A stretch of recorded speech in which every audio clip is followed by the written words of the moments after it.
¿Qué es la ciencia? ¿Un método? ¿Una forma de conocer? ¿Una verdad incuestionable? ¿Te has preguntado por qué confiamos tanto en la ciencia o por qué hay personas que la cuestionan? ¿Y la antropología? ¿Es una ciencia? ¿Un arte? ¿Es acaso política?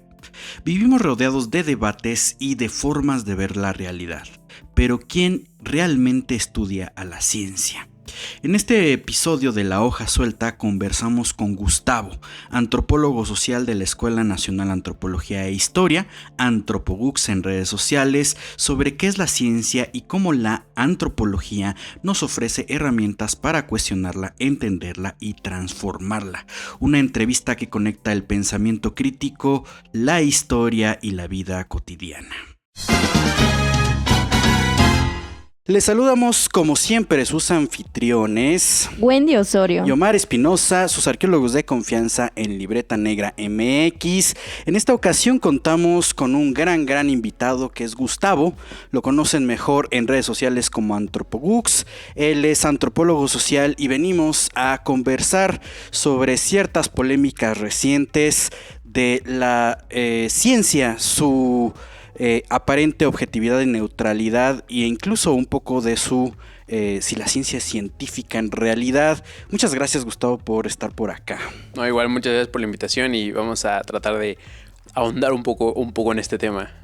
Claro, porque es importante y necesario, ¿no? Sobre todo porque también esto que circula en redes sociales pues tiene un alcance muy grande, y yo creo que también nosotros como nos denominamos, o pues ya tenemos un título, ¿no? Que dice que somos científicos. Claro, en el área de ciencias sociales y las humanidades. Y bueno, tú eres un antropólogo social que ahora se está juntando con arqueólogos, pero al final tenemos como este tronco común, incluso que algunos planes de estudio todavía manejan, que es como la antropología, ¿no? Las ciencias antropológicas. Gustavo, yo creo que podemos empezar hablando sobre qué es, por ejemplo, en tu caso, ¿no? ¿Qué es eso que decimos de antropología? Sí, o sea, diría que inicialmente cuando pensamos, ¿no?, como la antropología, habría que tener en consideración que sí, una parte es eso, o sea, sí es una ciencia, pero ¿qué tipo de ciencia?, ¿no? Es un primer debate, ¿no? Habrá gente que diga, no, la antropología es una ciencia blanda, que ya de entrada ese concepto me parece como poco preciso, poco esclarecedor, porque es como, no sé, a veces se trata como a las ciencias como si fuera una especie como de colchón, ¿no? Como que este es blando, este es duro, este es rígido, este es fuerte, es como que de repente digo, ¿estamos hablando de ciencias o de colchones o de qué estamos hablando? Otra distinción que se hace son como las ciencias humanas y luego las ciencias naturales o demás, ¿no? O algunos hablarán de como ciencias como del comportamiento, etcétera. Hay como muchas distinciones. A mí me gusta una que plantea como por un lado están como 3 subcategorías, o como diría 2 subcategorías, ¿no? Por un lado, como las ciencias formales, donde algunos podrán identificar, no sé, las matemáticas y demás. Luego están las ciencias fácticas, que serían como un poco lo que les interesa, pues sí, los datos empíricos, de forma muy amplia dicho esto. Y dentro de eso están como las ciencias naturales, las ciencias sociales y las ciencias biosociales, donde yo ubicaría a la antropología como gran campo de ciencias, ¿no? Porque dentro de eso, como bien mencionas, está la arqueología, está incluso la antropología física, la antropología social. Entonces diría que incluso habrá quien diga que la lingüística también entra dentro de las ciencias antropológicas. Entonces, en ese como amplio abanico de la ciencia antropológica, diría que es una ciencia biosocial y a la cual yo me evoco, ¿no? Sería como la ciencia social de la antropología social, ¿no? O sea, es como que esa sería como una primera distinción, una ciencia biosocial que se encarga del estudio del ser humano, ¿no? Desde esta dimensión cultural, social, biológica, ¿no? Sería un poco mi primera aproximación a esta idea de la antropología. Es bueno hablar desde este punto de vista más amplio, porque de repente nosotros que circulamos en redes sociales y al rato platicamos del proyecto Antropogux directamente, pero seguramente te sucede que es una de las preguntas más comunes, ¿no? ¿Qué es la antropología? Y específicamente también, ¿no?, lo que directamente estudiaste y ejerces, que es la antropología social. E incluso por ahí no sé si te ha llegado, porque a nosotros en Libreta Negra MX también nos pasa, si cuál es la diferencia entre la antropología social, la antropología física y la arqueología, porque por alguna razón todas están ligadas, ¿no? O a veces la etnología también, ¿no? O la etnohistoria, que luego también está metido ahí. Entonces, pues, ¿puedes hablarnos específicamente, Gustavo, de qué es la antropología social? Diría que la antropología social como tal se encarga justamente de estudiar al ser humano, pero muchas veces desde este componente social y cultural, ¿no? O sea, como que le da énfasis. No es como que descarte propiamente los elementos biológicos, pero yo diría que incluso por su propia formación y por su propia metodología y la forma en la que va como adquiriendo conocimientos en el tronco común de las materias, hay un mayor énfasis en los temas como sociales, culturales, ¿no? Es decir, como el ser humano generalmente vivo, en el caso de los antropólogos, en los antropólogos sociales, está justamente ligado al tema de cómo el ser humano se comporta en sociedad, cómo convive, cómo dialoga, cómo comunica, cómo esta forma de coexistir con otros sería como un énfasis, ¿no? Yo diría que en ese sentido la antropología, como dentro de ese subcampo de la antropología social, se interesa por el ser humano entendido como un ser social y un ser cultural, ¿no? O sea, en ese sentido. Y ya discutir qué es la sociedad, qué es la cultura, tendrá otro debate, pero en general eso, ¿no? O sea, se interesa por eso, ¿no? O sea, es como, y ya que es la cultura, incluso uno podría decir, bueno, pues son como expectativas de normas, expectativa de reglas, expectativas de formas de cómo guiar nuestra acción, ¿no? Entonces la cultura puede orientarnos a qué deberíamos hacer, ¿no? Como este ejemplo de, bueno, deberíamos, no sé, comer ciertos alimentos con palillo, con cuchara, como esto, las expectativas culturales pueden guiar nuestro comportamiento y decir, bueno, sí, voy a usar cuchara o voy a hacer palillos o voy a ir a comer sushi aquí en la Condesa, entonces usaré palillos, ¿no? Aunque no estemos en Japón o propiamente dicho, ¿no? Entonces tiene que ver un poco con eso, con cómo la antropología trata de explicar por qué hacemos lo que hacemos, ¿no? Bajo estas expectativas de lo que me da sentido hacer, ¿no? O sea, ¿por qué entiendo esto que estoy haciendo? Entonces un poco sería, creo, la idea principal, ¿no? Claro, y además hemos de recordar también, ¿no? Que el hecho de que en un país como México, ¿no? Que actualmente atraviesa, o históricamente, ¿no? También si lo revisamos en esa perspectiva, está marcado luego por momentos que a nivel social son sumamente complejos de comprender y también de explicar, ¿no? Pero aquí yo lo que quiero que también nos platiques, de acuerdo a tu experiencia, ejerciendo la antropología social, es precisamente cuál es el papel que tiene, por ejemplo, ¿no? Al tratar quizá de explicar esta complejidad sociocultural, pero además la importancia que tiene, ¿no? Dentro de la sociedad actual, por ejemplo. Y esto va de la mano, por supuesto, en cuanto a, pues finalmente es algo que yo creo que también quienes entran a las escuelas para profesionalizarse en estas áreas se preguntan. Y si no lo han hecho, por favor háganlo sobre en qué áreas puede un antropólogo social incursionar, es decir, ¿dónde puede trabajar? Bueno, en ese como campo siempre estará como dos como de entrada, ¿no? Que podría ser que todo científico, y esto incluso diría que es algo que no es propio o exclusivo de las ciencias sociales, sino que la ciencia en general, cuando uno estudia una ciencia, pues quiere dedicarse a la ciencia, ¿no? Y cuando necesita eso, pues requiere insumo, requiere como presupuesto. Entonces, el campo más como generalmente al que uno se evoca, pues es la investigación, ¿no? Es como propiamente un espacio, ¿no? Creo que ese es como, no sé si el ideal, pero donde uno mejor puede desempeñar muchas de las cosas que aprendió durante su carrera, ¿no? Pero no es el único. O sea, yo creo que además del campo de la investigación científica, podemos encontrar, pienso, cómo algunos colegas se han incursionado en temas como la política incluso, que tiene que estar ligado con la administración pública. De hecho, hace poquito platicaba con una amiga que tuvo esta cuestión de entrar como como parte de una casa de cultura ahí por el Estado de México, ayudando como a curaduría y demás, ¿no? Como una cierta guía cultural, por así decirlo. Después entró a un museo, también siguió desempeñándose y le invitaron a participar en una campaña política y demás. Y ahorita está curiosamente como presidenta municipal. Entonces, al final, como los antropólogos tienen como esta posibilidad de que muchos de los conocimientos que tienen los pueden ejercer. Porque, o sea, no es como que sea una antropóloga que está en la política y ya, sino que justamente su metodología implica hacer trabajo de campo, ¿no? O sea, salir a comunidad, hacer recorridos de área, cosas que uno también aprende en la carrera y que lo aplica en ese campo, ¿no? Otro ámbito puede ser el, entre comillas, o el mal llamado, ¿no?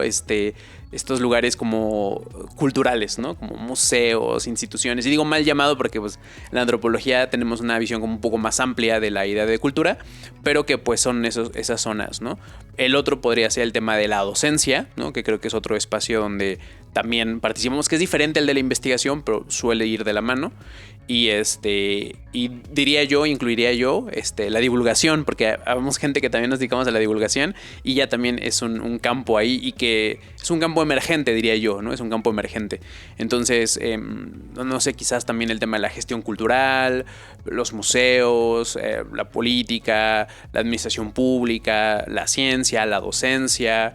Yo creo que serían como los campos que yo identifico, pero seguramente habrá más, pero creo que son como los que yo he identificado como bolsa de trabajo, así como dicho de forma muy formal, serían esos, ¿no? Es bastante amplio si lo queremos ver así, ¿no? O sea, es muy contrario a la situación donde, no sé si tú pasaste por ahí, pero en este caso cuando de repente estás en tu adolescencia y dices, quiero estudiar arqueología o quiero estudiar antropología, entonces van a llegar tus papás y te van a decir, pero te vas a morir de hambre, entonces ¿de qué vas a trabajar? O sea, ahorita vemos ahí que es un panorama amplio, ¿no? Incluso quien está llegando a esta presidencia municipal, pues es una cosa que no parecería un ámbito laboral inmediato para este tipo de carreras, pero en realidad hay una estructura metodológica, hay una estructura analítica muy importante que muchas veces no se toma en cuenta, es decir, deberían de incluir más antropología en las estructuras políticas o en la toma de decisión o en las políticas públicas. Ahí se los dejamos de tarea, pero ahorita que ya estamos mencionando esta controversia y ya repetimos varias veces que es la ciencia antropológica y la ciencia social y no sé qué, evidentemente en tu primera respuesta dijiste, bueno, que es una ciencia social, que está clavado ahí, pero el tema es ¿por qué sí es una ciencia? Cuando en redes sociales de repente nos podemos encontrar que uno en nuestras páginas de Facebook o de cualquier red social, así ponemos, no, sí, es muy importante la ciencia social, y va a llegar alguien que dice, pero eso no es ciencia, ¿no? Entonces, ¿por qué sí es ciencia, no? ¿Y por qué tenemos que tomar en cuenta esto como algo que tiene muchas virtudes e incluso tiene una utilidad pública que no se está percibiendo, ¿no? Porque al parecer política, ciencia, antropología son cosas totalmente desligadas. Sí, o sea, cuando pensamos en... Sí, y siempre ocurre, y también me ha pasado cuando dicen, no, es que las ciencias sociales no son verdaderas ciencias o no son ciencias. Ahí implica tener, en primer lugar, una discusión sobre qué es la ciencia, que creo que muchas veces se asume. Y aunque todos tenemos como ciertas nociones más o menos de lo que podemos identificar como ciencia, yo creo que hay un conocimiento generalizado de qué es realmente la ciencia y qué lo caracteriza. Porque además es un tema que, dicho sea de paso, definir qué es la ciencia no es una tarea de la ciencia. O sea, eso es algo muy interesante. Es decir, uno puede estar estudiando cualquier ciencia, desde física, química, biología, antropología, sociología, arqueología, y va a ser raro tener una clase en donde te expliquen en primer lugar qué es la ciencia de forma extendida, sino que muchas veces, o al menos eso a mí me pasa o me pasó, se da por defecto. Es como que, bienvenido a esta carrera que es una ciencia, lo que quieras, natural, social, biosocial, y bueno, para adelante, ¿no? Vamos a ver cuál es su historia, sus métodos, pero nadie te detiene, oye, pero creo que no te he explicado qué es la ciencia, ¿no? Y eso tiene que ver porque esa explicación no es de la ciencia, es decir, tú te puedes encontrar, y porque yo me lo he encontrado, incluso gente de divulgación que hace como contenido como de física o de química, que no te saben definir qué es una ciencia, porque no es su área, ¿no? Es como que igual que cuando tú le preguntas a un, no sé, físico qué es la cultura, pues probablemente, no digo que siempre sea así, pero probablemente nos dé una respuesta no tan refinada, ¿no? Si nos diga, bueno, pues cultura son conocimientos, ¿no? Y lo mismo, un antropólogo, si le preguntas qué es la energía en términos físicos, pues también va a trastabillar y no te va a poder decir muy bien, porque no es su área. Entonces, lo mismo pasa con las ciencias en general. Su campo no es explicarse a sí misma, ¿no? Eso lo hará alguien más, particularmente la filosofía de la ciencia, ¿no? Y dentro de la filosofía de la ciencia hay varias acepciones. Y digo, ahorita adentraré ese tema de la filosofía de la ciencia, pero en cuanto a la definición de la ciencia, que muchas veces enseña, incluso, no sé, como en bachillerato, en prepa o secundaria, por lo general, no sé si les haya pasado, pero al menos yo me he encontrado con esta definición casi como de cajón, ¿no? No, la ciencia es la que utiliza el método científico. Que ya de entrada también es una respuesta circular, porque básicamente te están diciendo que la ciencia es la ciencia. Entonces ahora viene otra pregunta, bueno, ¿y qué es el método científico, no? Y entonces, según lo que nos enseñan nuestros manuales de primaria, secundaria y bachillerato, es, bueno, el método científico es la observación, la observación, la hipótesis, la experimentación y el resultado, ¿no? Por ahí algunos van a meter, no sé, el problema de investigación, otros no, otros sí, pero básicamente te lo enseñan así como un elemento lineal de 1, 2, 3, 4, ciencia. Lo curioso, y eso es también algo que ha descubierto la filosofía de la ciencia, es que prácticamente no hay ninguna ciencia que como tal siga así como de línea el método científico. Ni siquiera las ciencias más ciencias, que muchas veces se dice, ni siquiera la física.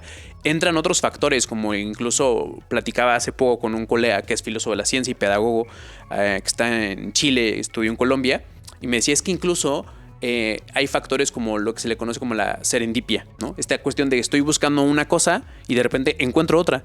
Y eso ocurre en la ciencia, es decir, incluso en la física. O sea, en la física alguien puede estar, no sé, buscando una partícula y de repente, ¡pum!, encontré otra cosa, ¿no? Algo que no había planificado. Entonces, ese tema de la serendipia, este tema de encontrar cosas que uno no había planificado, pasan regularmente en la ciencia. Entonces, lo que han hecho los filósofos de la ciencia es como, en vez de darnos una descripción normativa de lo que debería ser la ciencia, decir, bueno, vamos a ver qué están haciendo los científicos y a partir de lo que están haciendo los científicos tratemos de explicar qué es el método científico, ¿no? Y lo que se han encontrado es que en realidad lo que hay son como metódicas científicas que en cada campo de investigación va a ir variando, ¿no? Y que incluso en una versión como más amplia te van a decir, bueno, pero antes de la interrogación, la hipótesis, la experimentación, hay una investigación previa, ¿no? Como se conoce, al menos en el caso de las ciencias sociales, como el estado de la cuestión, en otros como el estado del arte, es decir, esta búsqueda de literatura previa que en nuestros manuales del bachillerato no dice, ¿no? O sea, no dice, bueno, pero primero tienes que leer como 800 libros, ¿no? Para que entonces hagas tu pregunta de investigación. O sea, eso no te lo dicen. Y ocurre, ¿no? Entonces, lo que podríamos definir en primer lugar es, uno, no hay una ciencia, ¿no? Si bien podemos utilizar ciencia como a veces como como una licencia lingüística, ¿no? Decir, bueno, la ciencia. Pero cuando uno dice ciencia, en realidad está diciendo ciencias. Y cuando dice ciencias, no está diciendo el método científico, está diciendo distintas metódicas científicas que cada campo ha desarrollado, porque además no todas las ciencias tienen un mismo camino. Y no se enfrentan ante los mismos problemas. Y entonces, por lo tanto, tienen que generar metódicas específicas para su campo específico. Es decir, voy a poner un ejemplo que me parece como muy ilustrativo. En antropología social, por lo general, no digo que siempre, habrá casos muy específicos, pero por lo general trabajamos con vivos, ¿no? Y platicaba la otra vez con una colega de antropología física. Y ella dice, yo estoy trabajando con vivos, pero me lo recriminan y por lo general los antropólogos físicos trabajamos con muertos. Entonces, de entrada, cuando tú desarrollas, no sé, una metodología de investigación como por ejemplo una entrevista, ¿no? Pues difícilmente el antropólogo físico que trabaja con un muerto va a poder aplicar una entrevista. Puede ser algo muy bobo, puede ser algo muy autoevidente, pero es cierto. Es decir, la metodología que vamos a utilizar con una persona que está viva y una persona que ya no está viva es diferente. Entonces, por lo tanto, esas dos disciplinas, aunque sean de la misma ciencia antropológica, ya no digamos de otras ciencias, ¿no? Pero de esas ciencias antropológicas, la antropología física y social, van a desarrollar metodologías diferentes y que por lo tanto su metódica va a ser distinta. Pero eso no significa que sea arbitrario, ¿no? Ese es quizás otro ahorita tema que podríamos abordar. Pero de entrada, pues sí, ciencias requieren cierta metódica científica y esas metódicas científicas pueden tener ciertas regularidades, como por ejemplo el tema... yo creo que una de las regularidades sí o sí, no diría que es la única, pero una que sí o sí, la evaluación por pares. O sea, es decir, que alguien haga su tesis y que alguien de esa misma comunidad se sienta, lo lea y de entrada te cuestione, ¿no? O sea, es como que, y creo que todas las personas que alguna vez hicimos una tesis, nos enfrentamos al menos a una crítica de tus pares, o sea, profesores, compañeros, colegas, y eso de entrada ya es como un criterio que creo que es muy distintivo de la ciencia de otras o de otras actividades, ¿no? Si yo, por ejemplo, no sé, el día de mañana digo, pues quiero escribir un cuento, ¿no? Y que yo incluso podría aplicar las líneas del método científico clásico, ¿no? Primero un problema, ¿no? El problema es que no hay una novela, no sé, de sombreros, ¿no? Perfecto. Hipótesis, pues bueno, creo que esta novela de sombreros va a ayudar a este tema. Experimentación, hago mi novela y resultados, pues la novela le gustó a la gente, ¿no? Entonces pareciera que estoy aplicando el método científico, pero nadie lo evaluó. Es decir, a lo mejor si lo publico en un blog, pues nadie lo evaluó. Entonces yo creo que no es la única, pero un criterio muy importante de la ciencia es esa evaluación por pares, ¿no? Claro, que aquí hay varias características de esto que pensamos respecto a la ciencia o cuando nos ponemos a reflexionar sobre la cuestión. Y todas ellas, evidentemente, y con todo esto que nos dijiste, son parte de esto que llamamos la creación humana. Son obra del ser humano, eso sí, no hay discusión alguna al respecto. Por lo tanto, independientemente del campo de donde se desarrollen las investigaciones, si se quieren usar estas categorías como la del colchón que decías, ¿no? Ciencias duras o blandas, realmente también tenemos que tomar en cuenta cuando pensamos en cómo son estos procesos que atraviesa cada una de estas áreas y que finalmente llegan a concluir o llegan a un resultado. Están respondiendo también a una serie de preguntas y de intereses de un grupo particular de personas, ¿no? Entonces, ¿a qué voy con esto? Que aun cuando pensamos estas ciencias duras o exactas, que por ahí también se usa el término, en realidad todo el desarrollo que han tenido, las aportaciones que han generado a su propia área y que incluso se pueden utilizar en otras áreas, en realidad siguen siendo también esta cuestión que derivan del interés de cierto grupo. Eso hasta en una revisión histórica podemos interpretarlo de ese modo, ¿no? Entonces, Gustavo, aquí la pregunta a la que quiero llegar y me gustaría que nos desglosaras el por qué tenemos que pensarlo de este modo, en por qué la ciencia no es una cuestión objetiva y además, pues, mucho menos es apolítica, ¿no? Entonces, ¿pero por qué? Es un tema, es todo un tema, porque por ahí está participando en una controversia por ahí en Twitter justamente sobre ese tema. Y lo que yo noté, o sea, de entrada, y lo quería como traer también a la mesa, es que creo que algo que nos pasa, y nos pasa a cualquiera que se dedique al campo de la investigación social, las ciencias en general, todo este mundo, no sé, académico, científico, como le queramos decir, es que solemos tener una especie como de, le llamo yo, sesgo disciplinar. Una especie como de sesgo disciplinar que todos podemos llegar a tener. Y esto pasa porque, y luego lo planteaba con mis alumnos, es como cuando uno entra a una carrera, y es un cliché que suele pasar, lo he preguntado con muchos y sí llega a pasar, pero cuando uno entra, no sé, a antropología, te dicen como que algo así como que todo es cultura, ¿no? Y luego cuando uno entra en sociología, te dice todo es sociedad. Y luego cuando entra uno en química, te dice todo es química. Y luego cuando entra en física, todo es físico. Y entonces uno entra a biología y todo es vida. Y entonces, o sea, todo es biológico, ¿no? Y eso te lo enseñan, ¿no? Y uno crece con ese sesgo disciplinar. Si uno estudia historia, pues todo es historia, ¿no? Entonces, uno, por supuesto que sobre ese sesgo analiza lo que quiera, ¿no? Entonces, como este vaso es histórico, ¿no? ¿Por qué? Porque tiene un elemento, no sé, ligado a las películas de Star Wars, que entonces, y entonces podemos hacer una historia de este vaso, ¿no? Pero también un químico puede decir, no, pues sus componentes son tal. Entonces, cualquier como cosa que observemos, solemos caer en un sesgo disciplinar y decir, no. Y entonces, en lugar del vaso, pensemos en la ciencia, ¿no? Entonces, la ciencia es algo histórico. No, la ciencia es política. Bueno, me faltó eso, ¿no? Los que estudian ciencias políticas, todo es político. Entonces, la ciencia es política. La ciencia es, histórico, es cultural. Y yo digo, es todo eso, pero un poco más allá. Es decir, porque, por ejemplo, los filósofos de la ciencia dirán otra cosa. O sea, ellos dirán, la ciencia no es que no sea histórica y no es que no sea algo cultural, pero eso no nos deja una clara distinción, porque pues claro, o sea, la ciencia es histórica y cultural y política igual que este vaso. Y entonces, ¿cuál sería la diferencia entre este vaso y la ciencia? Aparentemente, según esta descripción, ninguna. Pero pareciera que sí. O sea, intuitivamente podemos decir, parece que sí hay algo diferente entre este vaso y la ciencia, ¿no? Entonces, una de las cosas que yo creo que habría que hacer es como no eliminar, sería difícil, pero sí limitar nuestro sesgo disciplinar y escuchar qué es lo que otras áreas tienen que decir. En este caso, yo en mis últimos años de carrera he sido como muy... Como que he estado muy abierto a lo que me tengan que decir los filósofos de la ciencia sobre la ciencia. Porque a mí me gustaría, como antropólogo, ¿no? Es como que si alguien me preguntara qué es la cultura, me gustaría que le preguntaran a un antropólogo qué es la cultura y no a lo mejor a un físico, ¿no? Y al revés, ¿no? O sea, si alguien pregunta qué es la ciencia, me gustaría que el que se dedica a eso me lo explique, ¿no? Filósofo de la ciencia, ¿qué es la ciencia, no? Y en ese sentido, yo he identificado que la ciencia al menos tendría como 3 acepciones, ¿no?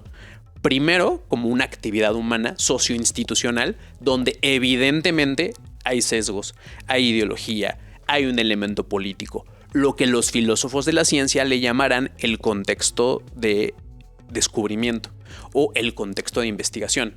Obvio existe eso, ¿no? Otra acepción, que es la de los filósofos de la ciencia, digamos, la primera es la de las ciencias sociales o las ciencias históricas, ¿no? La ciencia como producto social, histórico, político, bien, ¿no? Otra acepción, que es la propia de los filósofos de la ciencia, es una actividad cognitiva que requerirá ciertos procesos de evaluación, racionalidad, incluso dirán ellos ciertos criterios de objetividad para que se pueda dar. Y luego otra tercera acepción, que podría ser la ciencia como instrumento o como una forma de instrumentalización, que es incluso, si lo podemos ver de forma muy básica, con el marketing científico, como de este vaso está científicamente demostrado, ¿no? Este vaso pasó las pruebas de calidad de la ciencia, cómprenlo. Entonces, por supuesto que la ciencia podrá instrumentalizarse como todo, ¿no? Eso también es muy cierto, ¿no?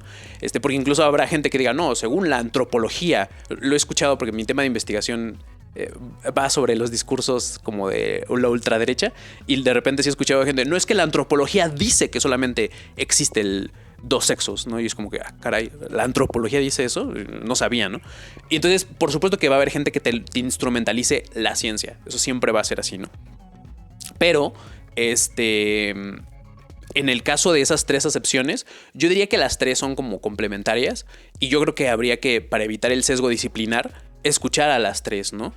En ese sentido, podríamos decir que sí, la ciencia, en tanto que se da en un contexto específico, pues tendrá los sesgos de la época, los investigadores que están haciendo tendrán esas mismas experiencias, pero ¿cómo lo explican? O al menos lo que yo he identificado, algunos filósofos de la ciencia dirán, es cierto que se da en un contexto, pero incluso ya en la actividad cognitiva, como una actividad cognitiva, esos sesgos tienden un poco, si no a desaparecer, al menos a ser un poco más marginales de lo que uno podría pensar.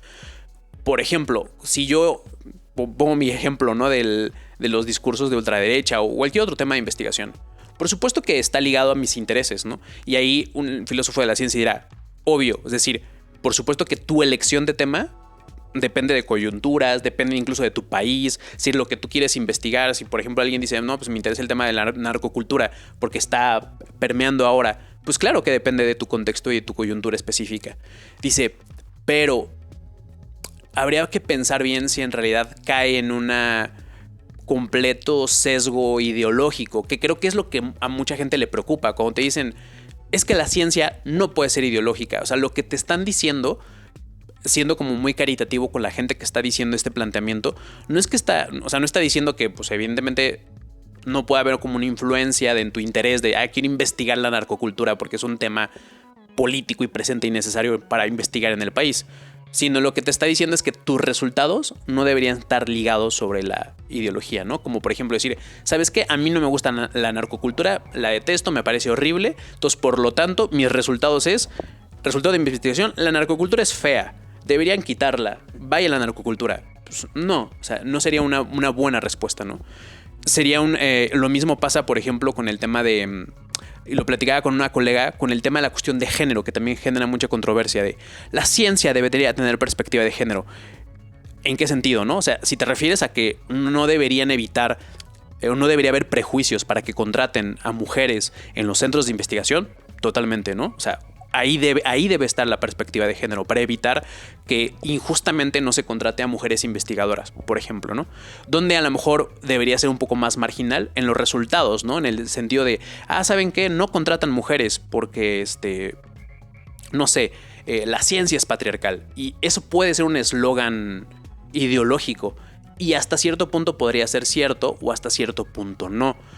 Lo que habría que hacer sería demostrarlo, como lo han hecho algunas investigaciones como con experimentos. O sea, lo que han hecho en algunos psicólogos sociales es, creo unos currículums exactamente iguales y en los currículums pongo que el currículum A lo hizo una mujer y el currículum B lo hizo un hombre y lo mando a una empresa. Y la empresa tiende a contratar más al currículum que fue hecho por hombres. Pero luego ese mismo experimento lo vuelvo a repetir con exactamente el mismo currículum, pero cambio, ¿no? Entonces el currículo A, que originalmente había sido hecho por hombres, ahora es hecho por mujeres. Y ahí cambia. Entonces vuelven a contratar al currículum del hombre, aunque es exactamente igual. Entonces ahí lo que está habiendo es como un descubrimiento de que efectivamente hay un sesgo de género ahí. Pero mi metodología no debería estar sesgada por esa ideología, sin que eso no implique que no pueda estar inspirada por mis intereses de investigación. Entonces yo creo que habría como que matizar muchos esos puntos. De entrada, no tener ese sesgo disciplinar. O sea, amigo historiador que me está escuchando, yo sé que la ciencia es algo histórico, pero amigo filósofo de la ciencia, también sé que es un proceso cognitivo, ¿no? Y que en ese proceso cognitivo puede haber lo que le llamarán filósofos de la ciencia como Evandro Agassi, criterios de objetividad. Lo que no es lo mismo que objetividad pensada como algo puro, prístino, que nada lo toca, ¿no? Sino más bien, y lo diré de esta forma, un esfuerzo para no ser una tesis de mierda. O sea, es como si tuviera que decir cuáles son los criterios de objetividad, dicho de forma no filosófica, a esforzarte porque tu tesis no sea una mierda. Ahí estás haciendo ciencia. Es decir, cuando tú en el momento en que dices, bueno, a ver, en lugar de hacer una entrevista, pues mejor hago 5, ¿no? En lugar de hacer simplemente decir, pues fulanito lo dijo, pues busco triangular información, entonces busco aquí, busco acá, ¿no? Busco a lo mejor algo que refute a lo mejor mis primeras ideas, o sea, me esfuerzo para hacer una investigación mucho más metódica, ¿no? Mucho más de a ver dónde busco, cuáles son mis fuentes, si no hay fuentes, ¿dónde busco? Ahora tengo que buscar en otro lado. Ese esfuerzo que los científicos le dedican a su investigación, no solamente para decir la ciencia es patriarcal, que podría ser verdad, sino más bien a partir de experimentos, investigaciones, entrevistas, encuestas, dependiendo de la disciplina, por supuesto, ¿no? Pero es eso, ¿no? O sea, si partimos del hecho de que la ciencia, además de ser una actividad socioinstitucional que requiere presupuestos y que a lo mejor puede ser que un gobierno diga, pues a este tema sí le doy presupuesto y a este no. Pues obvio, voy a preferir el que me den presupuesto. Voy a poner ahí en ese caso incluso una experiencia. Mis 3 tesis, pero particularmente la primera, fue financiada. Y fue financiada y creo que fue la única tesis en la que me pidieron que cambiara mi tema de investigación. Yo traía un tema de investigación diferente. Y cuando yo entré a ese programa me dijeron, oye, tu tema está bien, pero si tú quieres entrar a este patrocinio necesitamos que te evoques a este tema, que tenía que ver con el tema de políticas sociales, ¿no? Entonces, si tu investigación la pones en este marco de investigar este abanico de políticas sociales, podemos patrocinarla porque es lo que nos piden.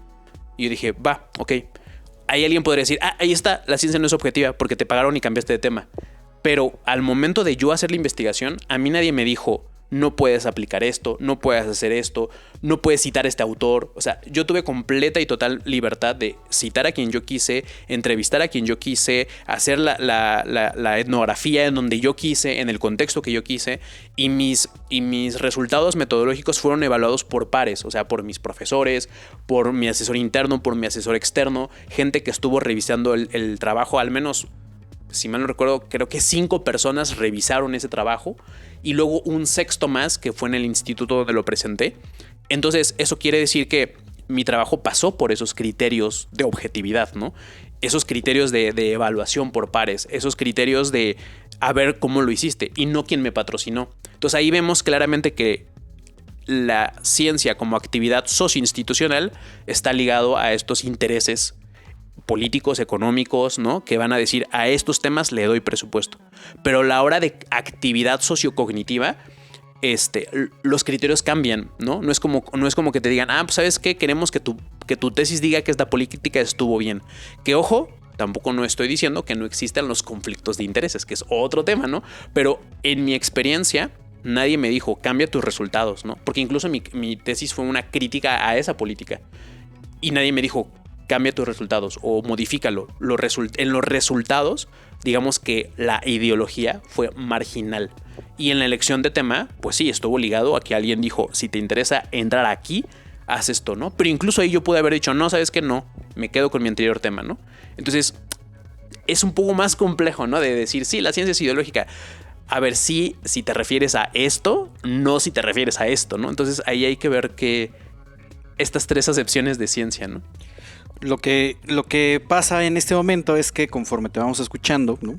Nos damos cuenta que estamos entrando a un umbral un poco más amplio, ¿no? Porque de repente este tipo de discusión efectivamente sucede mucho de manera interna, es decir, en el propio gremio en este caso siempre decimos gremio arqueológico, pero pues básicamente es lo que conformamos como la academia o las academias, ¿no? Y en filosofía de la ciencia también hay un fenómeno bien interesante que hablan sobre la percepción propia de las ciencias. Entonces de repente es como el meme de mi mamá piensa que hago esto, o sea, le digo que estudio arqueología y mi mamá piensa que hago esto, mis amigos lo que piensan que hago y lo que realmente hago, ¿no? Pero es un poco eso, es en esquemas como Nicolás León, por ejemplo, es un filósofo de la ciencia de la UNAM, lo que dice es la percepción pública, es decir, lo que la gente piensa que hace la ciencia, el contexto social en general, luego la estructura interna que tiene que ver con los métodos, con la propia ideología científica, con los marcos institucionales, etcétera, y después justo la parte del conocimiento duro, ¿no? Que es la parte de los argumentos directos de lo que podemos llamar resultados, ¿no? Sí, sí. De alguna manera. Entonces, de repente esto no viene muy presente porque nos quedamos, y hay que decirlo, ¿no? El aprendizaje y la enseñanza de la ciencia en el sistema educativo pues tiene muchas variantes, porque muchas veces nos quedamos con el método científico, ¿no? Pensamos en esta división que sí es funcional, ¿no? Hasta cierto grado, pero pues no es representativo de la realidad. Cuando ya te metes sucede mucho en esta parte de la preparatoria, ¿no? Me voy a ir a área 1, 2 y 3 porque quiero estudiar físico-matemáticas, ciencias biológicas, sociales o artes, ¿no?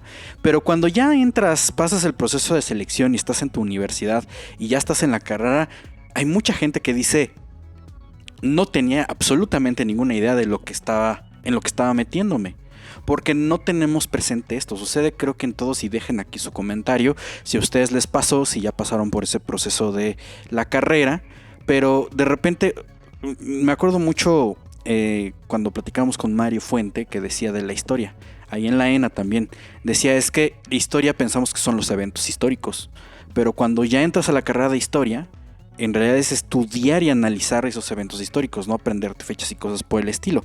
Estás buscando entender un proceso social. Entonces eso es diametralmente diferente a la parte de esta percepción pública. Entonces, bueno, ahí tenemos un rollo. Y ahorita que ya escuchan a Gustavo, ya saben por qué decidimos invitarlo a este programa en particular, porque como bien has dicho, pues uno de tus temas tiene que ver con análisis ideológicos, ¿no? Entonces, como pueden ver, pues efectivamente es mucho más complejo de lo que parece. Entonces, nada más como pequeña acotación para que no se nos vaya, ¿no? Y porque al final por ahí también pusiste un par de publicaciones en tus propias redes sociales. ¿Qué es la ideología? Porque también se comenta mucho, lo hemos estado escuchando en este programa, de bueno, si la ciencia no puede ser ideológica o si no debe tener esta carga ideológica, pero en realidad todos tenemos un interés, tenemos una ideología, no podemos apartarnos de eso. O sea, es curioso cuando decías ahorita, la ciencia es una serie de conocimientos, bla, bla, bla, bla, bla, que al final es un producto humano. Entonces podríamos decir, la ciencia es cultura, entonces jaque mate. Para las ciencias sociales es un chiste, obviamente, pero sí, cuéntanos qué es la ideología y por qué tenemos tantas confusiones alrededor de ella.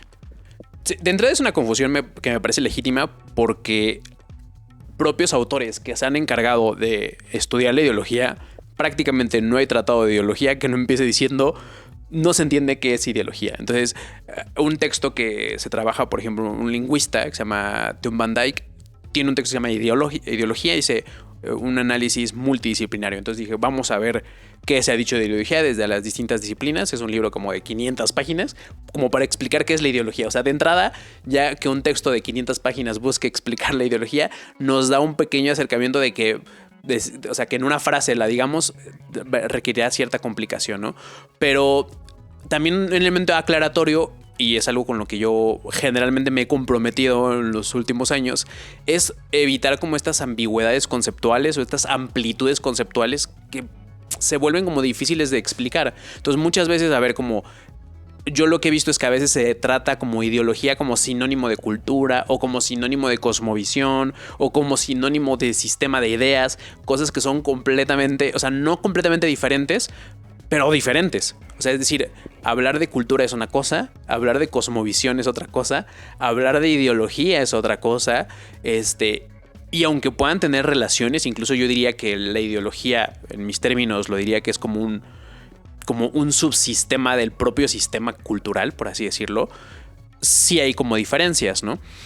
Lo que plantearán, o lo que yo he hecho en esta como revisión sistemática de varios autores como Van Dyke, en la lingüística, Thomas Piketty, en la economía, Luis Villoro, incluso en la filosofía, Slavoj Žižek desde el psicoanálisis. O sea, lo que yo como trato de identificar las distintas acepciones de ideología es, como de entrada, entenderla como un sistema de creencias colectiva. O sea, eso es como lo principal. O sea, es un posicionamiento que, por ejemplo, defiende Van Dyke.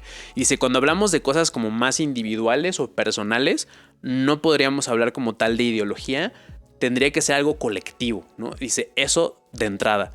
Y lo que dirá, por ejemplo, referentes como Piketty o Mario Bunge incluso, dirán, bueno, pero además la ideología tiene como tal una expectativa como de cambiar el mundo, o sea, como de organizar el mundo. O sea, es como algunos ejemplos que pone Van Dyke en su libro que me gustan mucho, que dice, porque él como lingüista lo analiza desde como ciertas proposiciones, ¿no? Y dice, por ejemplo, la frase, a mí me gusta el helado, no es ideológico, ¿no? O sea, él decía, que yo diga, a mí me gusta el helado, no es ideológico.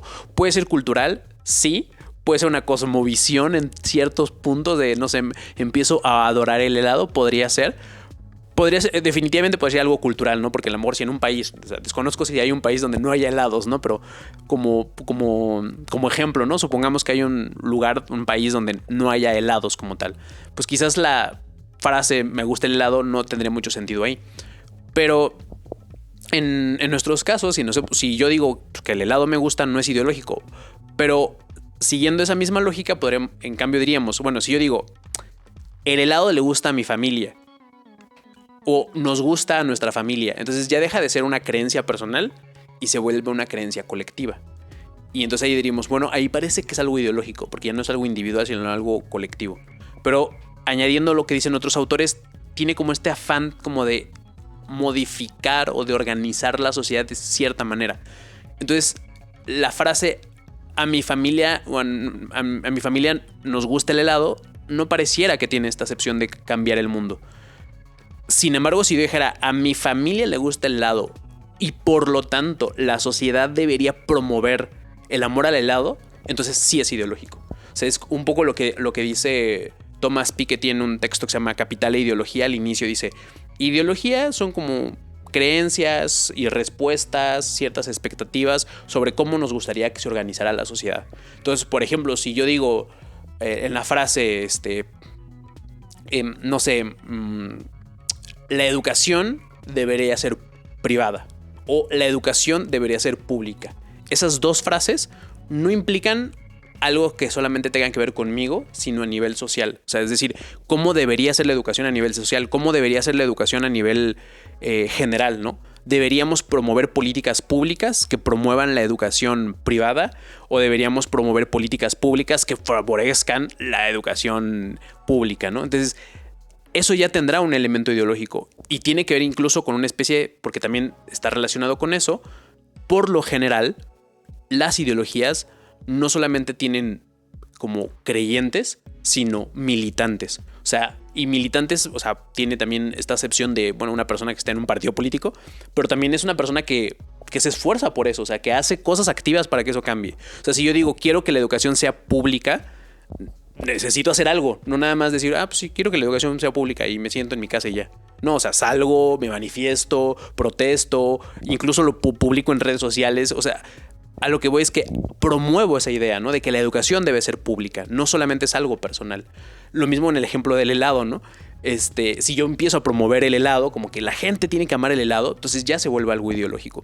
Y a mí me gusta esa diferencia porque por el otro lado podríamos decir, bueno, si simplemente lo dejamos como que a veces pasa, ¿no? No, ideología es sistema de ideas o ideología es como cuando tienes ideas. Se vuelve demasiado amplio porque entonces, pues claro, o sea, si yo digo, no sé, quiero cambiar este mantel por uno rojo, ya es ideológico, ¿no?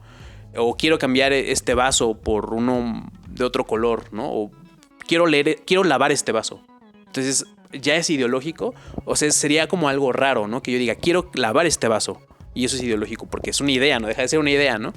En cambio, si yo digo, no, los vasos deberían ser lavados por las mujeres exclusivamente, porque ellas están diseñadas para lavar los vasos. Entonces ahí sí estoy siendo ideológico, ¿no? Porque no solamente es quiero lavar el vaso, sino tengo una expectativa de cómo la sociedad debería organizarse y no solamente a nivel, no sé, a nivel macro, ¿no? O sea, a nivel de, no sé, políticas públicas que favorezcan la educación pública, como lo acabo de poner, sino incluso cómo me gustaría que las familias de los otros se organizaran, ¿no? Si no, tu familia debería estar compuesta por hombre, mujer e hijos. Así debe de ser la familia. Y deberíamos promover ese modelo de familia. Entonces ahí estoy siendo ideológico otra vez porque busco que la sociedad se organice de esa manera. Entonces esa es la manera en la que al menos yo me comprometo, ¿no? Para hacer una acepción de ideología, para no caer en estas ambigüedades de, bueno, ¿y cómo lo diferenciamos de cosmovisión, ¿no?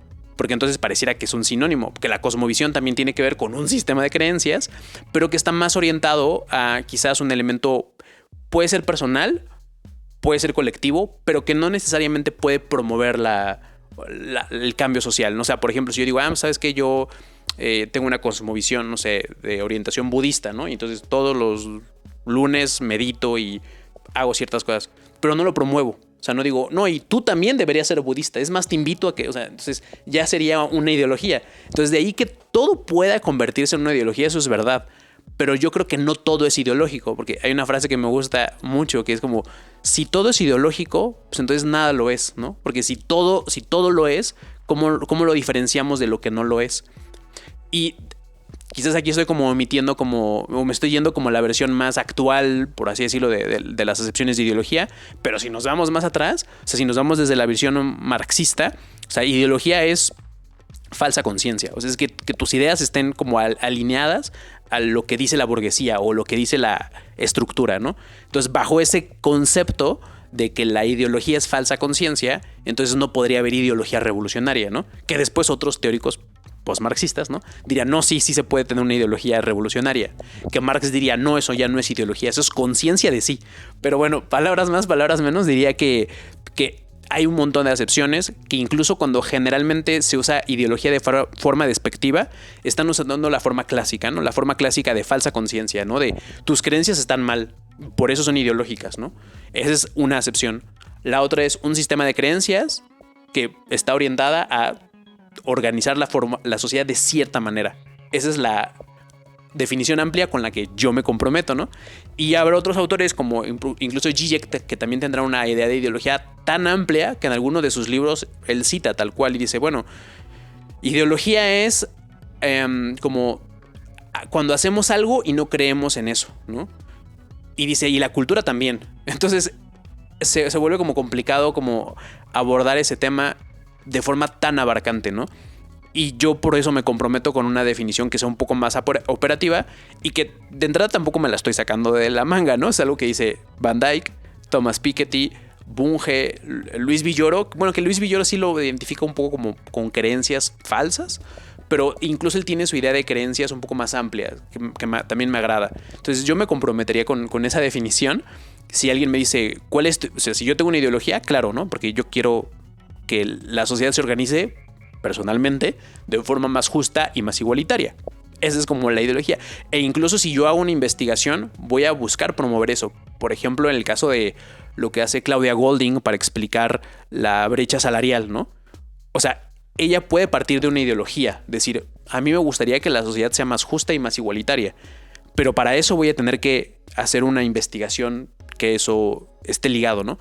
Y lo que mencionaba hace un ratito, o sea, cuando Claudia Golding hace su estudio, que también son como 600 páginas para explicar la brecha salarial de forma macrohistórica y macroeconómica, no solamente está diciendo un eslogan ideológico, ¿no? De la sociedad es desigual, sino que está haciendo algo diferente a la ideología, ¿no? O sea, pareciera que hay algo diferente, no que la ideología esté completamente excluida, porque obviamente ella tiene un posicionamiento ideológico de cómo le gustaría que la sociedad se organizara, pero su tesis en sí tiene que ser como, tiene que tener estos criterios de objetividad, porque si no los tiene, es como dispararse en el pie, ¿no? Como decir, ¿sabes qué? Quiero que la sociedad sea más justa, y como quiero que sea más justa, voy a mentir en mis datos, voy a cambiar esta información, porque así voy a avanzar más rápido. Y ese es un problema, ¿no? Y ya como para hacer este punto, me acuerdo que una investigación de unos filósofos políticos que me gustan mucho, ahorita no recuerdo su nombre, pero te hacen una investigación muy interesante que parten de una idea de decir, como los cambios sociales siempre se dan a partir como de revoluciones violentas. Ellos tenían como este punto de partida, que también es un cliché que en algún momento yo también decía, ¿no? Es como que sí, los cambios tienen que ser violentos o si no, no se van a lograr. La historia nos ha demostrado que solamente los cambios violentos lo logran, ¿no? Pero estas investigadoras dijeron, ¿será? O sea, vamos a investigarlo, ¿no? Y se dieron cuenta que también ha habido movimientos llamados pacíficos, que ojo, no es quedarte en tu casa a tocar una guitarra, ¿no? O sea, es como también implica salir, protestar, ¿no? Pero es otra metodología que no es una acción directa, ¿no? Y demostraron que también eso genera cambios, ¿no? Incluso decían, estadísticamente parece que genera más cambios, ¿no? Incluso en los últimos tiempos, ¿no?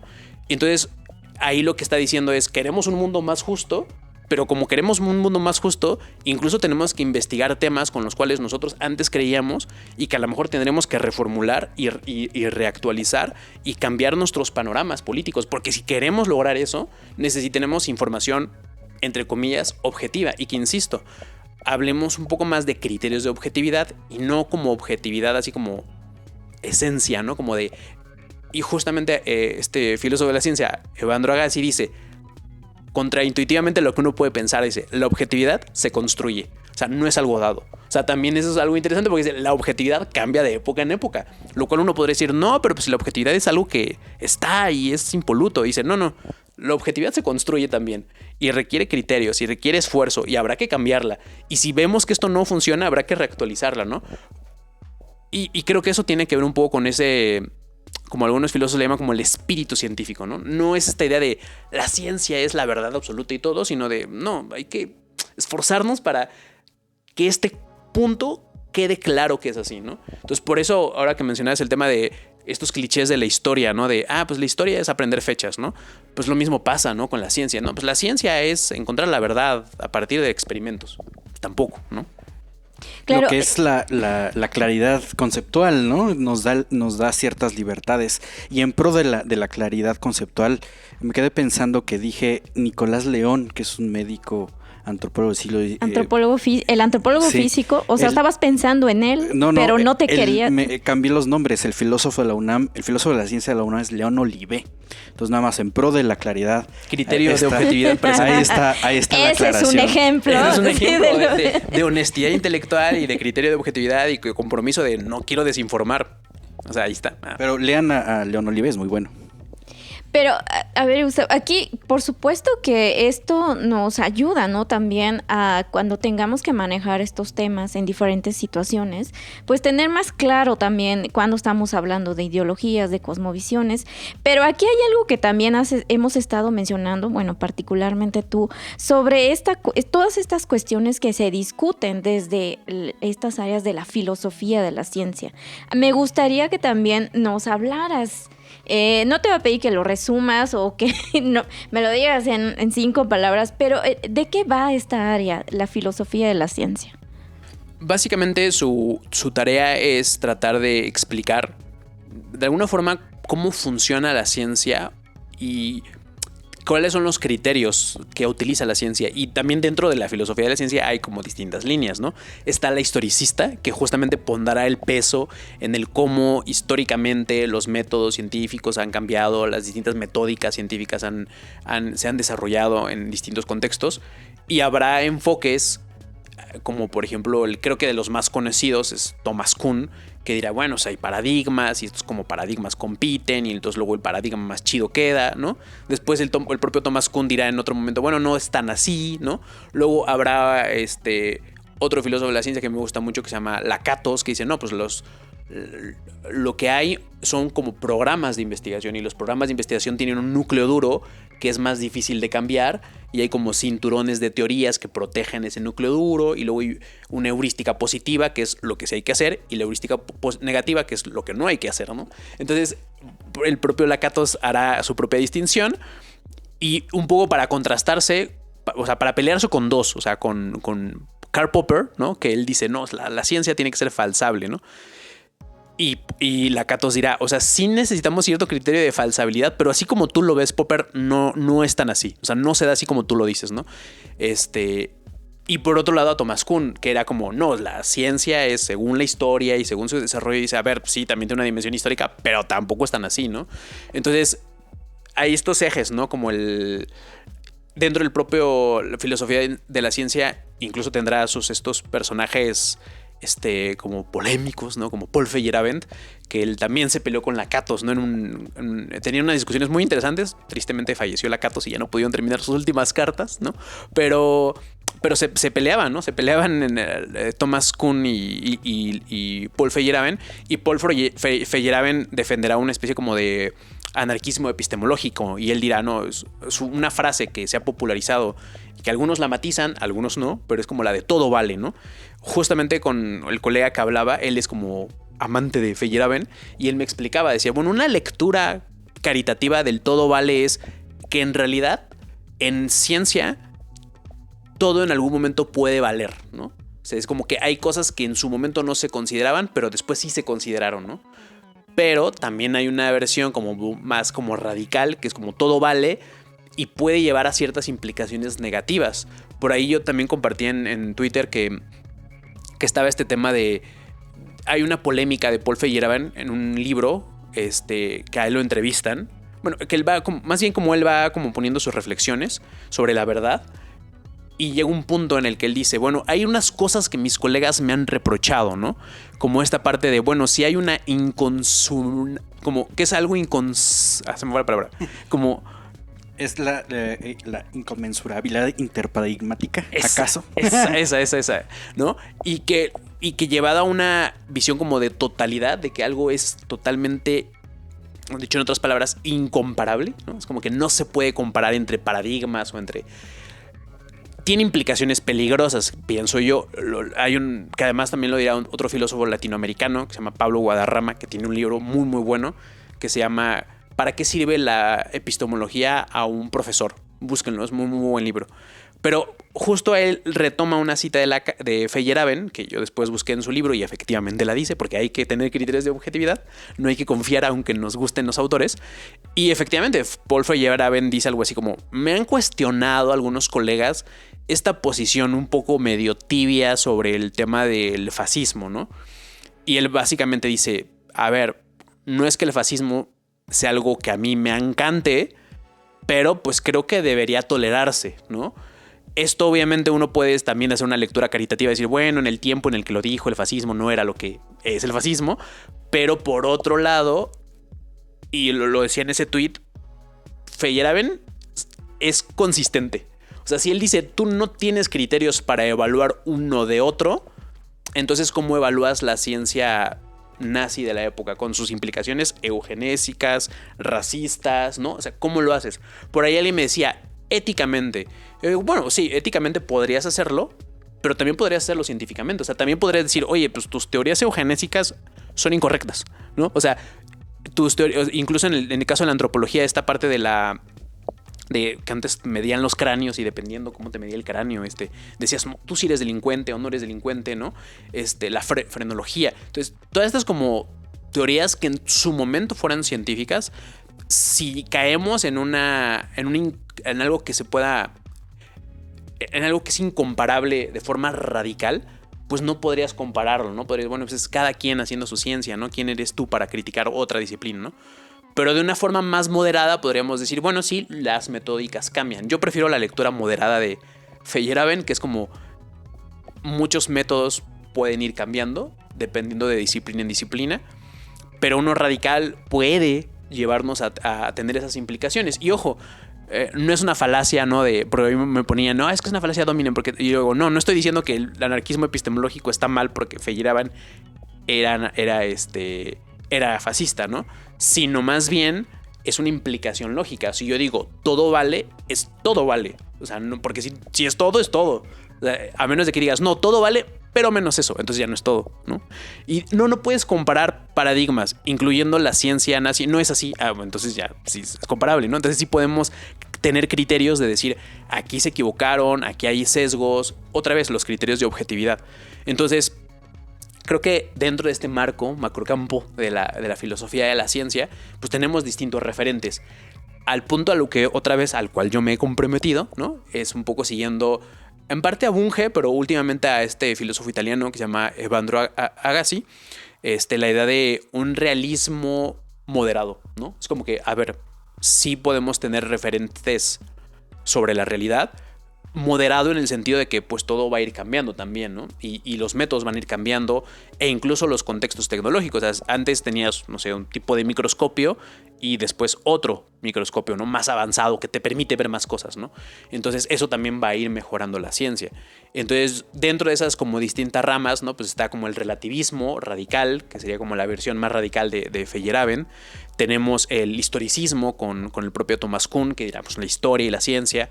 Habrá los realistas que dirán, no, pues dentro de todos los elementos de interpretación y demás, podemos hacer referencia a cosas reales que existen y que son tangibles, porque si no tendría implicaciones peligrosas como decir, bueno, pues las clases existen, son abstracciones, ¿no? Yo diría que sí, ¿no? Entonces, en el momento en el que uno asume un realismo moderado, que es con el que, de nuevo, yo me comprometo, es creo que una forma también de entender la actividad científica, ¿no? Como algo que sí nos da señales sobre la realidad y no solamente es ideológica. Insisto, no digo que no tenga esta dimensión ideológica en el contexto de descubrimiento, pero creo que en el resultado no debería estar presente o debería ser marginal, ¿no?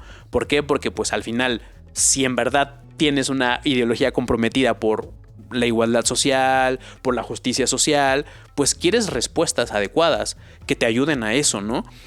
Entonces en eso tendrá uno que orientarse sobre la realidad. Y si no, o sea, si uno se queda solamente con la parte histórica, que no digo que no digo que no sea importante, pero si te quedas solamente con esa de la ciencia como eje histórico, pues te quedas un poco incompleto, ¿no? Es un poco lo que decía del sesgo disciplinario.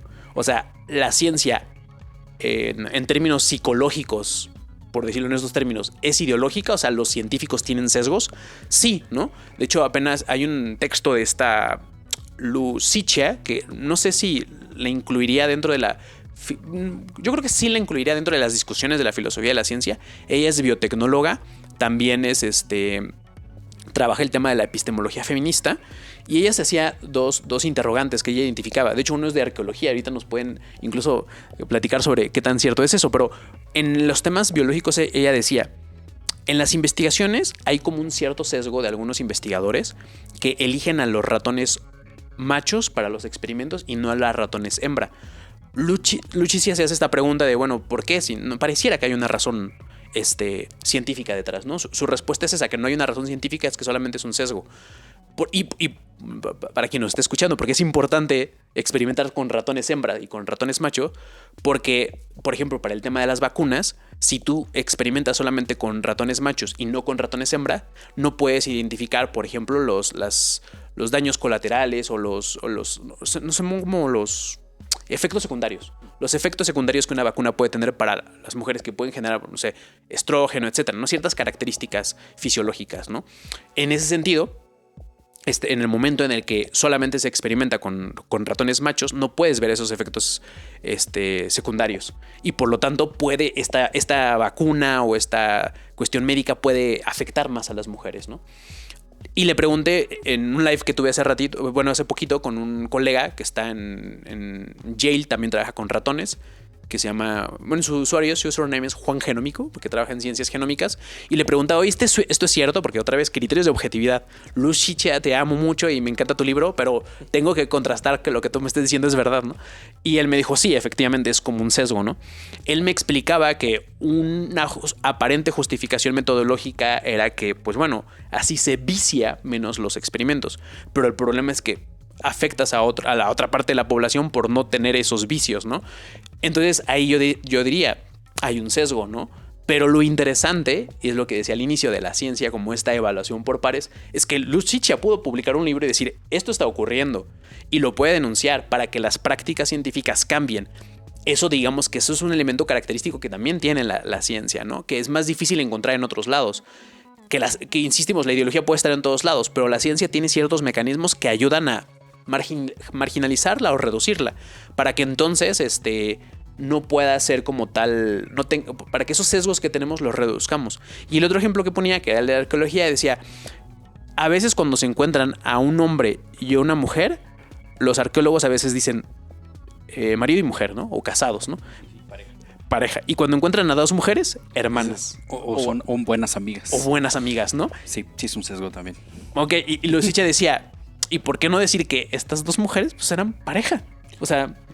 Sí, bueno, es que también, si ya estamos entrando en este marco contextual de analizar la propia práctica de algunas ciencias sociales, como es la arqueología, hemos de reconocer, y quizá lo hemos dicho en algunos otros programas, la arqueología y sobre todo de este tipo de análisis de enterramientos humanos con individuos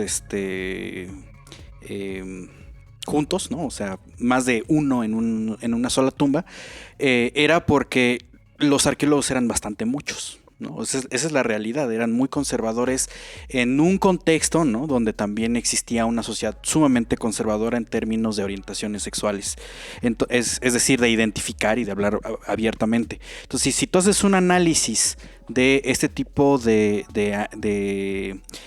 interpretaciones, vamos a ver que la mayoría de las tumbas que tienen este tipo de indicios de, pues eran hermanos, bueno, no solamente eran mujeres, o sea, si encontrabas dos hombres, eran hermanos o eran emparentados por jerarquía o lo que sea, excepto, ¿no? una relación humana, pues vamos a ver que pues es básicamente de principios del siglo XIX, perdón, desde principios del siglo XX hacia atrás. ¿Por qué? Por dos cosas. Primero, no existían los análisis que hoy tenemos, donde vamos a contrastar, bueno, si eran hermanos, pues les hacemos un análisis de ADN y ya está. Eso no existía. Pero la otra es esta apertura ideológica como tal, ¿no? Es decir, a ver, si eran nada más cuates, ¿no? Si eran buenos amigos, y pues no, ahora ya se está viendo que hay ciertas señas, que incluso algunas de las tumbas que encontramos en excavación arqueológica están mal identificadas. Por ejemplo, hay contextos de arqueología de estos países nórdicos, ¿no? Finlandia, Noruega, donde estaba representada sobre todo estos pueblos vikingos, o lo que llamamos vikingos, estaban viendo que si encontraban un individuo o una persona y tenía el escudo, la espada, su armadura, o sea, implementos de guerra, decían, pues es un guerrero, hombre.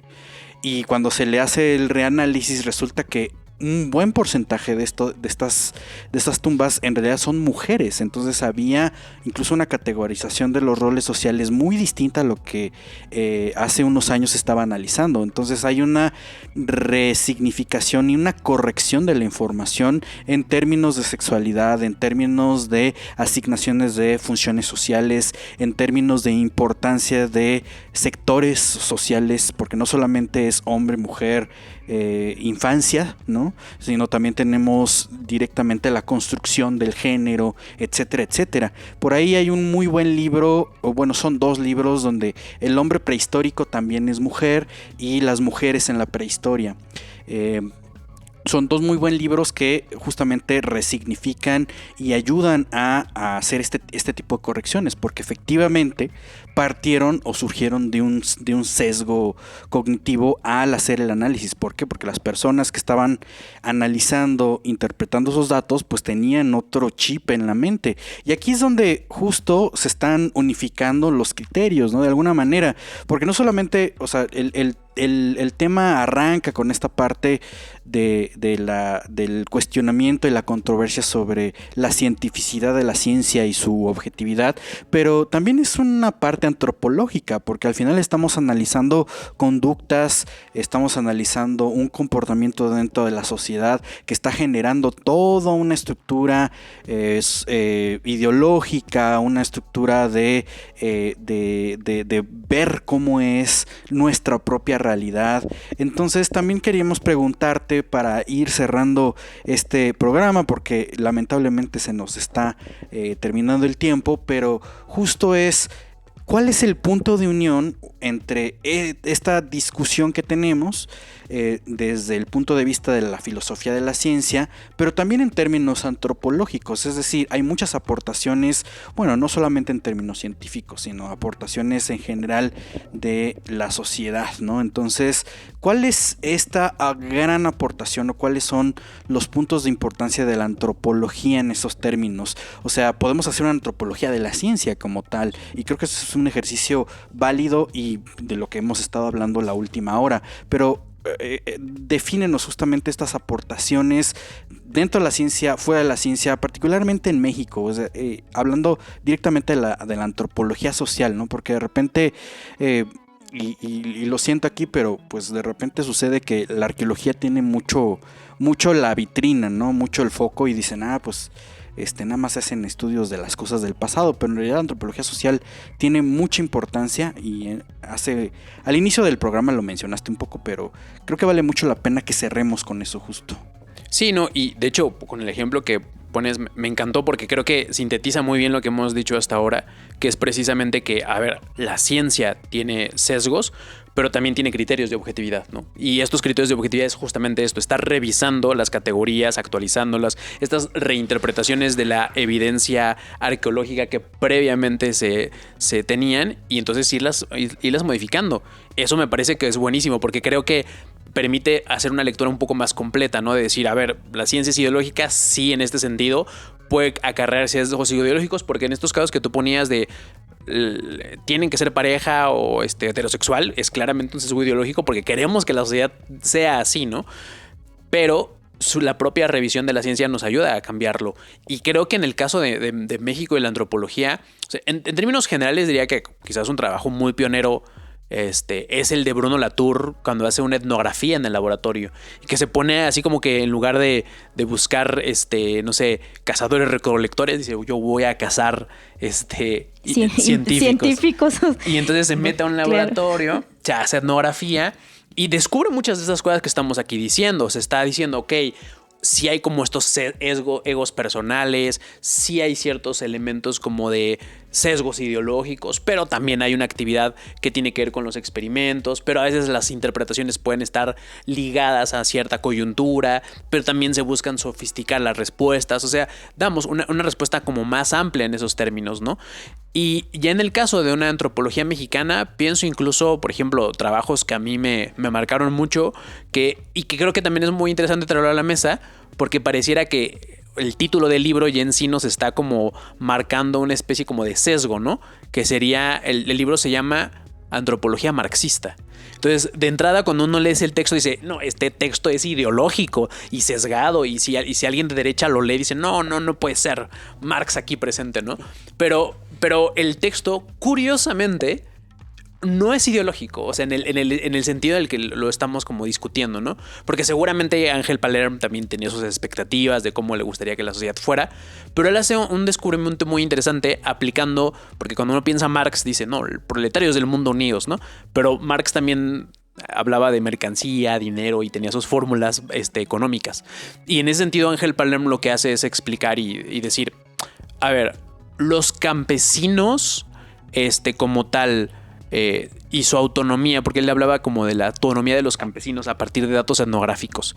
Decía, estos campesinos autónomos y demás son una resistencia contra el capital, una lucha contra el capital. Incluso uno podría pensar con un sesgo ideológico, sí, los campesinos son autónomos, no dependen del capital y entonces por lo tanto es una resistencia al capital.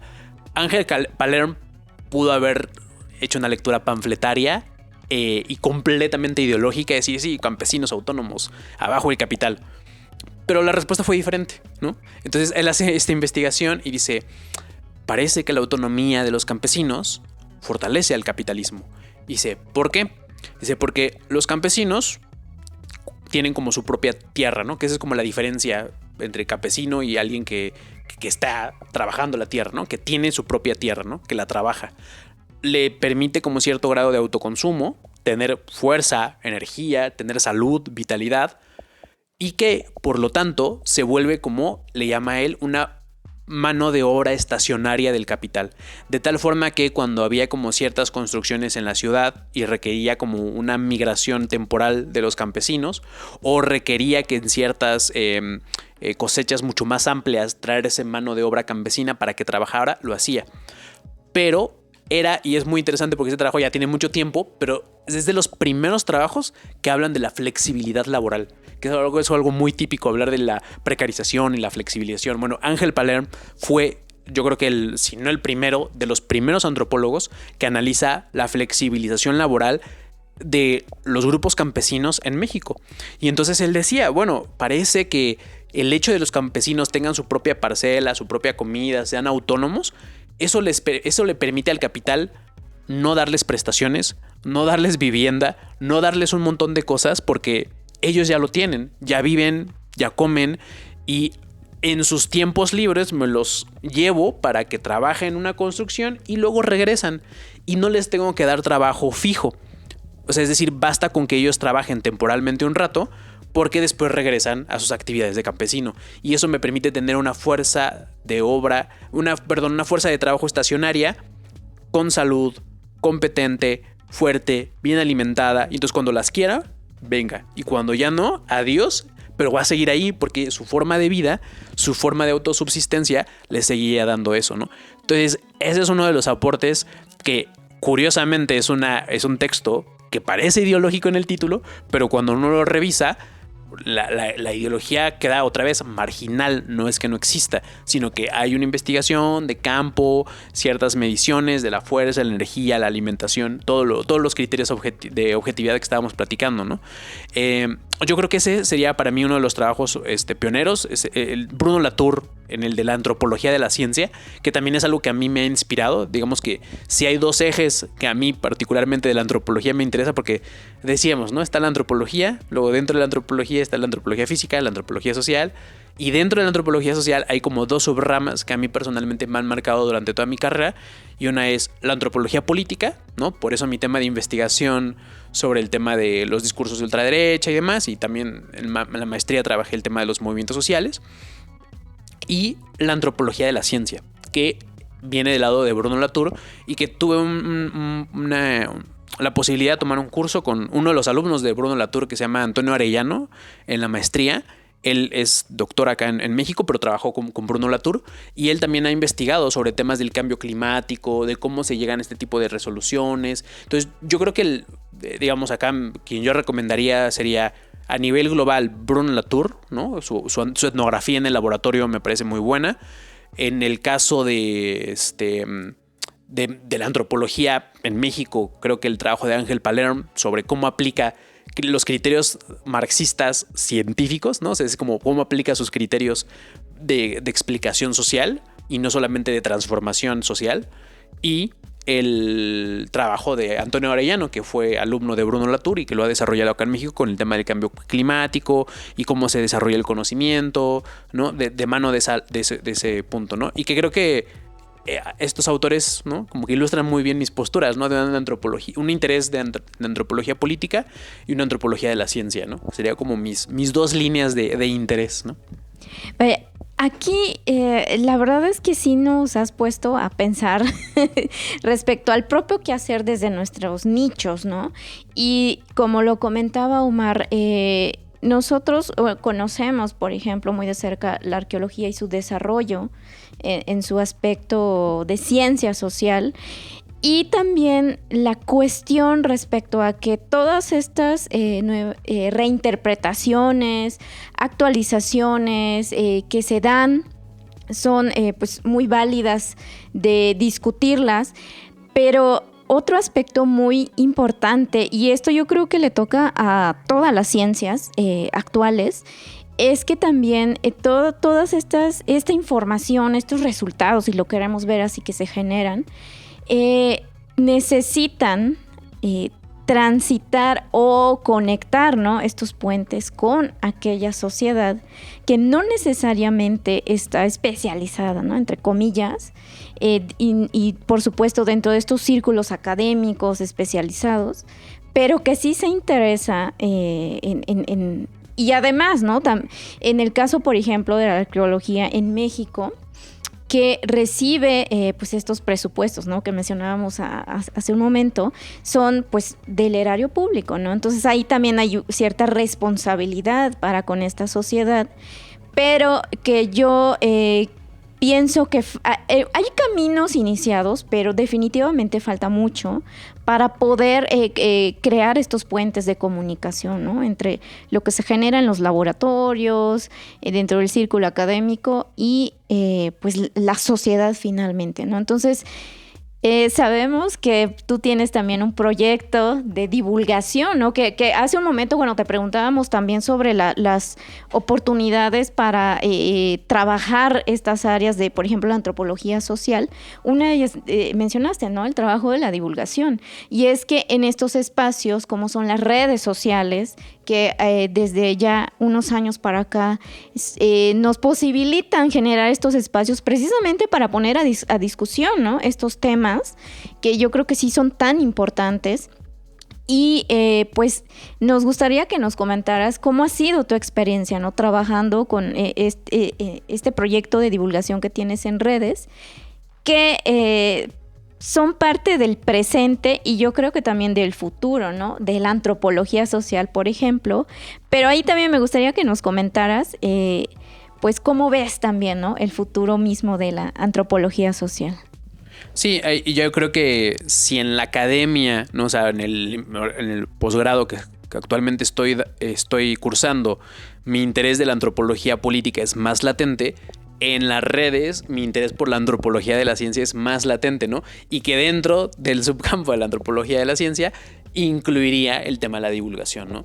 Yo creo que ahí es un tema también, un elemento importante a tener en consideración, porque muchas veces, y más en una sociedad contemporánea que tiene múltiples plataformas, pues vemos a mucha gente hablando de distintos temas, ¿no? Y a veces lo hacen quizás de una forma no especializada y eso puede tener como ciertas complicaciones. No porque la gente no debería tener derecho a hablar, creo que en ese sentido hay que ser democráticos radicales, pero por otro lado sí creo que hay ciertos puntos que también deberían favorecer otros puntos de vista de los especialistas. Entonces mi experiencia ha sido como bastante grata. Yo creo que mi intención siempre ha sido como tratar de utilizar ciertas ideas y conceptos y aterrizarlos desde un punto, dar como ejemplos, ponerlos de cierta manera. Y también como que lo digo a mis colegas que vean realmente la divulgación como un elemento importante a considerar, porque también se crean comunidades, también se abren puertas, ¿no? Yo alguna vez lo comentaba con otros colegas, ¿no? La divulgación me ha abierto más puertas que el posgrado, así de plano, ¿no? ¿Por qué? Porque me acuerdo que en una creas redes de conexión con otras personas, y no hace mucho, o sea, creo que hace un año o hace 2 años me invitaron a un podcast, ¿no? de Amazon con Eduardo Videgaray, que se llama La Corneta Extendida, ¿no? Que generalmente es un programa de diversión. Y él está acá, ¿no? Y que de repente invitan a gente, curiosamente, no sé, historiadores, antropólogos, como para decir, bueno, platícanos de este tema, ¿no? O sea, métele un poco de lo que tú sabes, ¿no? Nosotros ponemos los chistes y tú pones la información, ¿no? Y creo que ha sido una experiencia interesante, ¿no? En el caso de redes, pues también actualmente en la ENA tengo un programa que se llama Simiosis 5.0 con 2 colegas que tengo ahí, ayudándome en cabina, en los guiones y demás. Y invitamos a varias personas a hacer entrevistas. Ya llevamos, creo, ya tenemos la primera temporada completa en Spotify y la segunda se va a subir a inicios de agosto. Entonces ahí están como las temporadas para que puedan echarle un ojito, y que lo que buscamos también es eso, invitar a distintas personas. Y también está la otra parte como más académica, formal, que de hecho ahora, si hay gente de la ENA escuchando este programa, el siguiente semestre yo voy a ofertar una clase que se llama Pedagogía y Divulgación. Pedagogía, Divulgación y Comunicación de las Ciencias Sociales. Y lo que yo busco en esa clase es, por un lado, atender 2 campos que creo que son como 2 campos muy importantes de profesionalización de los cientistas sociales en general. Que uno es la docencia, que luego hay veces que hay profesores que son muy buenos en su campo, pero que les falta la parte de la docencia. Entonces quiero como aportar un poco a ese tema. Y la otra es cómo comunicar, tanto en redes como en otros espacios, porque a veces pasa, o sea, de que en X programa dicen, pues necesitamos un lingüista, un historiador, un arqueólogo, tráetelo. Y luego cuando se tratan de comunicar, a veces algunas experiencias que me han platicado es que el tema es como muy denso, o no lo logran aterrizar, ¿no? No ponen ejemplos como más concretos en la vida de las personas.